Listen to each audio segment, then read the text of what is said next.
recorder, nothing going in. So and I let it run for a minute, and there was just this flat line. There were no wave patterns.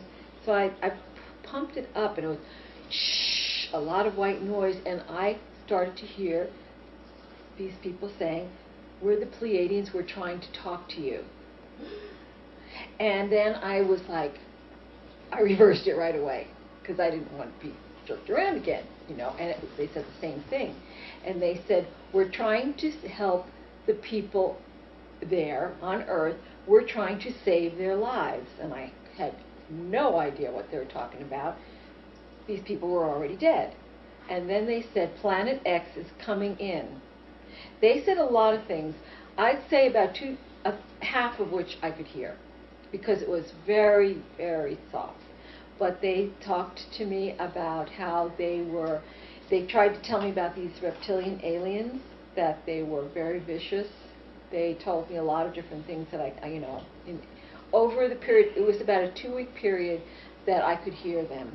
After that, they told me that they said we lost the internet, which meant they lost their ability to communicate on my computer. Ever since then, I still get messages, but it's always in a reversal with somebody else speaking. It's not the direct conversations that I had for a while. And why is it that you suspect that the reptilians have such easy access and the Pleiadians have such a difficult time? They own this world inside of their net. We're in a lockdown. It's a force field. The Pleiadians also miscalculated the arrival of Planet X. Yes, they did. Why would that happen? Because they're not gods. They live in they live in a whole other system. Timing is always iffy, and you've got a big planet like Planet X, speeds up, slows down. They thought it was coming through last spring, right around this time. They told me we miscalculated, and they apologized. But so yeah, they were wrong. I mean, they're not God. Now later on, after this, Roger came to visit you at your home. And how did Francis become involved with Roger? And what happened in September of 2004 that changed the dynamics of everything? Francis was the last. Francis wouldn't go out on the transport. He was the last holdout of the people right around here. He didn't want to leave me. He just figured. He always said, "When you die, I want you. You come and get me and take me to heaven with you." That was his big thing. But I wanted him to go on the transport, but he said no. And then when Roger first showed up, the guest house where he was staying that night was filled with reptilian aliens who were just doing stuff to him. And on the voice-activated recorder, Francis was in the house, and he was terrified. And he said, "This house, I'm hiding in the bathroom. This house is filled with aliens." They only call them aliens on the other side. He said, "And it's a monster plot." I'll never forget that, because the people on the other side really are almost as clueless as we are. Not quite, but they don't really have a lot of information either about what's going on. Now, what happened in September of 2004 that changed all the dynamics? That's when that's when Roger showed up. The Pleiadians. The Pleiadians had been taking people out. This one called Vinny, but that was actually a little later, and that was on New Year's. The transport was still running, but the Pleiadians were coming in. The Reptilians were coming in. They were cloning them by the thousands and thousands. As a matter of fact, one of them told me that they were getting ready to invade New York. So Reptilians cloning Reptilians. Right. Yes. And the ones that they clone are all, I think they're virtually all male. They told me they have an extra Y chromosome, which makes them much more aggressive. They were getting ready to invade New York, and I thought, when I heard that there was going to be another event, kind of like maybe 9/11, but it was an interdimensional invasion. In other words, they were there to grab people who died. In New York City. Yeah. The astral version of New York City. Right. So is the astral realm almost a mirror image of what's here? It's similar, but I don't, like Francis's, when he moved into the little house, when the whole group moved down, he made comment about the washing machine being old, And I said, well, that washing machine is brand new. And he said, oh, well, it doesn't work like that. So it's similar, but it's not exact. There's differences. I don't know exactly how that works. And you said all your prayers and efforts couldn't stop Roger from being attacked by these reptilians every night. And then the reptilians began talking directly with you. What were the nature of those conversations? Mostly threats. Mostly threatening me. They either they wanted to rape me or kill me. That was pretty much the extent of it. There was it was interesting. They didn't catch on to reverse speaking for about 2 weeks. So whenever I would put on my recorder, there'd be one of them, and he'd be saying something to me. Now they use regular old American names, and one of them would say, I'd say, well, who am I speaking to? And he'd say, I'm an alien. My name is Ralph.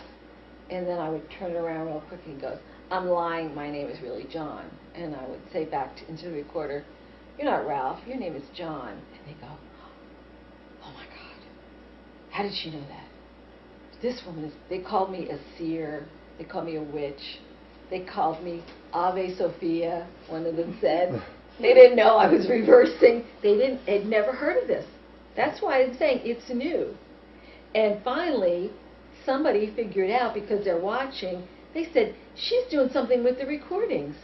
That's how she knows what we're thinking. And then they had to be very careful, because as soon as they would say something, which they always talk, I could turn it around and figure out what they were really thinking. So I had hundreds of them here, literally. They told me they were surrounding me, and we're going to, next time you go to the dentist, we're going to put a virus in your gum, we're going to insert cancer into your womb, we're going to rape you, we're going to, it was on and on. And they said, and now watch, she's going to sing for Jesus. And I said, I only talk to the one, I serve the one. And as soon as I said that, it was everything changed. So they were trying to trick you into Jesus worship. Well, because Jesus... Because they controlled that whole ideology. That's right. The reptilians pretended to be Pleiadians talking to you. Oh, all the time. But never humans. No. Oh, no. They think human. They look down on humans. They think they're just retarded cattle. But they do. They hate the Pleiadians, but they have amazing respect for the Pleiadians. So what did you learn from talking with the reptilians? What were the key lessons or ideas that you came away with? They're miserable. They're very unhappy. They don't like their lives. They're very controlled. They have hierarchies. They have to do what they're ordered. If they don't go along with the program, they're annihilated. They usually have their heads cut off. They have some regular birth. Most of them now are clones. They one said, I'm 2 years old, but he was old enough to be doing, they're clones, so that they come from Orion, and they want to go back to Orion because they know it's coming up, but they don't want to stay here. They know they're going to be killed, and they're very angry at the big shots going out on the big ship, very angry that they've been left behind. They're just considered peons. And who was Vinny? Well, Vinny was one of the first reptilians that I actually talked to, and I still didn't understand the extent of what they were doing on the other side. And he would talk to me, and I was just kind of excited about being able to talk to extraterrestrials. I thought, wow, I did this UFO show. We always want to talk to an alien. And he was fairly young. His father was general. He did have a natural birth. He was in the military, and that in their side. He was the one who told me that there was going to be an invasion, and that the new ones coming were very vicious. He could actually be fairly amenable. I mean, he said to me, when this war is over, I'll stand by your side. We'll stand side by side. And I didn't even know what war he was talking about at the time. Really not tuned in. And then at one point, on New Year's Eve, the Pleiadians came through and said, the transport has been hijacked. An alien. And he's got